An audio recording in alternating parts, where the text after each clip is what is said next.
ये video science class 9 chapter 1 का part 12 है। इसके पहले पार्ट्स में हम लोगों ने देखा था इवापोरेशन क्या है, किस प्रकार से बहुत सारे फैक्टर्स हैं जो कि इवापोरेशन को प्रभावित करते हैं। अब हम लोग आगे पढ़ने वाले हैं how does evaporation cause cooling. Evaporation के कारण कूलिंग इफेक्ट आता है, तो यह कैसे आता है। तो यहाँ पर एक प्रश्न आपको एग्जाम में आ सकता है कि जब भी इवापोरेशन होता है तो वहाँ पर कूलिंग इफेक्ट आता है, तो ऐसा क्यों होता है। तो इसका आंसर आप देख सकते हैं, यहाँ पर लिखा हुआ है in an open vessel the liquid keeps on evaporating. यदि एक ओपन वेसल में आप लिक्विड को रखेंगे तो वह लगातार इवापोरेट होता रहता है। The particles of liquid absorb energy from the surrounding to regain the energy lost during the evaporation. Evaporation के दौरान कुछ एनर्जी लूज किया जाता है। इस कारण से जो लिक्विड के पार्टिकल्स हैं वह वापस उस एनर्जी को सराउंडिंग से एब्जॉर्व करते हैं। तो यदि वो एनर्जी सराउंडिंग से एब्जॉर्व करेंगे तो वहाँ पर कूलिंग इफेक्ट पैदा होगा। This absorption of energy from the surrounding makes the surrounding cool. तो जैसे ही पार्टिकल बाहर के गर्मी को, बाहर के एनर्जी को, बाहर के हीट को एब्जॉर्व करेंगे तो वहाँ पे कैसा इफेक्ट पैदा होगा, कूलिंग इफेक्ट पैदा होगा। तो यही इसका आंसर है, आप इसको लिख सकते हैं। कुछ आम जिंदगी में भी होने वाले कूलिंग इफेक्ट को यहाँ पर बताया गया है, जैसे कि what happens when you pour some acetone nail polish remover on your palm. आपने देखा होगा कि जब आप नेल पॉलिश रिमूवर को अपने पाम पर रखते हैं तो आपको बड़ा ठंडा ठंडा लगता है। तो ऐसा क्यों होता है? क्योंकि यहाँ पर भी इवापोरेशन होता है और इससे कूलिंग इफेक्ट पैदा होता है। The particles gain energy from your palm और surroundings and evaporate causing the palm to feel cool. तो जैसे ही आप एसीटोन को अपने पाम पर रखेंगे तो वहां पर क्या होगा, यह जो एसीटोन है आपके पाम से और सराउंडिंग से एनर्जी को एब्जॉर्व करना शुरू कर देगा, या फिर कहें तो हीट को एब्जॉर्व करना शुरू कर देगा और इसमें इवापोरेशन होगा। तो जैसे ही ये सराउंडिंग से हीट को एब्जॉर्व करेगा तो वहां पे कैसा इफेक्ट पैदा होगा, ठंडा इफेक्ट पैदा होगा। After a hot sunny day people sprinkle water on the roof और ओपन ग्राउंड। तो आपने देखा होगा कि बहुत गर्मी के दिनों में लोग अपने छत पर पानी का फुहारा डालते हैं, या फिर अपने ग्राउंड में भी पानी का फुहारा डालते हैं। ऐसा क्यों करते हैं? इसका आंसर आप यहाँ पर देख सकते हैं। यहाँ से यह प्रश्न भी हो सकता है, दो प्रश्न, कि क्यों एसीटोन को अपने पाम पर रखा जाता है तो वहाँ पर कूलिंग इफेक्ट होता है। दूसरा, गर्मी के दिनों में क्यों छत पर और ग्राउंड में पानी को स्प्रिंकल किया जाता है। ये दो प्रश्न हो सकते हैं। इसका आंसर आप देख सकते हैं, because the large latent heat of vaporisation of water helps to cool the hot surface. तो इस लाइन को आपको अच्छा से समझना होगा।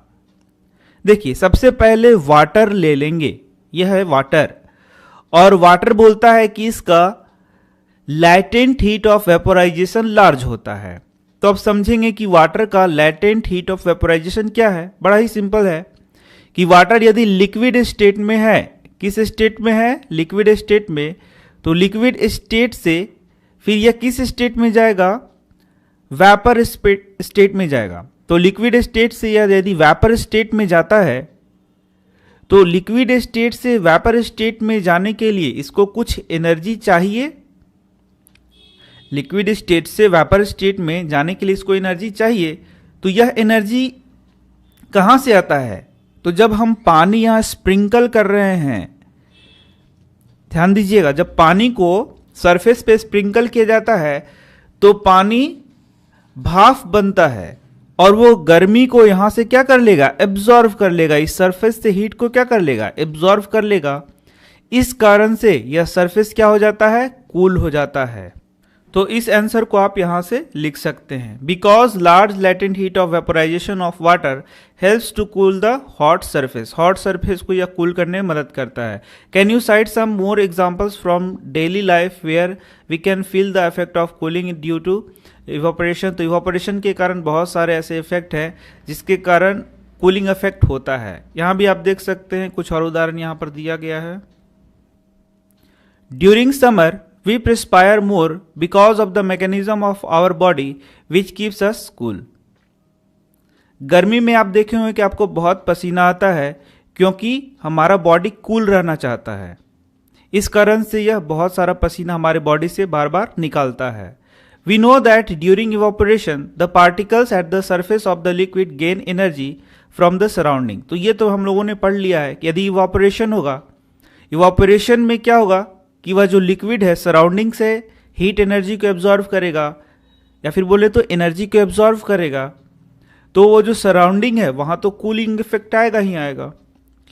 और body surface and change into vapour, और वह जो लिक्विड है वह किस चीज़ में बदल जाएगा? वेपर में बदल जाएगा। The heat energy equal to the latent heat of vaporization is absorbed from the body, leaving the body cool। तो यहाँ भी वही बात लिखा है जो मैंने पहले बताया है। The heat energy equal to the latent heat of vaporization is absorbed from the body। तो जो लिक्विड है उसको वेपर में बदलने के लिए जितना हीट का जरूरी है उतना ही हीट हमारे बॉडी से एब्जॉर्ब हो जा रहा है। इस कारण से हमारा बॉडी कैसा फील कर रहा है? कूल फील कर रहा है। Cotton, being a good absorber of water, helps in absorbing the sweat and exposing it to the atmosphere for easy evaporation।